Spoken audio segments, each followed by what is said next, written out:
কিন্তু কিপটামি করে ইমামের বেতন দিকে তারে দেয় 12,000 টাকা। নাকি কথা ঠিক কিনা?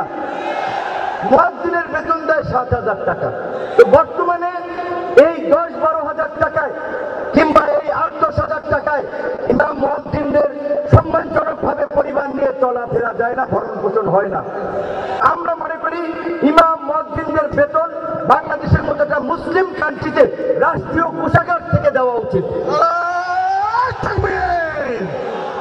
সেই দাবি জানিয়ে আমি সকল রাজনৈতিক দল কথা বলেছেন। আমরা যদি সব রাজনৈতিক দল চাই তাহলে তার কোনো আপত্তি থাকার কোনো কথা নাই।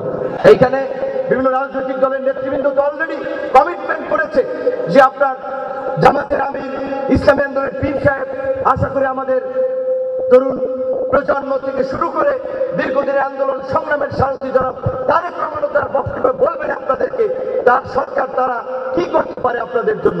তো আমরা মনে করি ইমাম মুয়াজ্জিনদের বেতন বাংলাদেশের মতো একটা মুসলিম কান্ট্রিতে রাষ্ট্রীয় কোষাগার থেকে দেওয়া উচিত।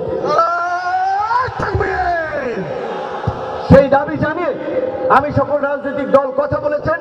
আমরা যদি সব রাজনৈতিক দল চাই তাহলে তার কোনো আপত্তি থাকার কোনো কথা নাই।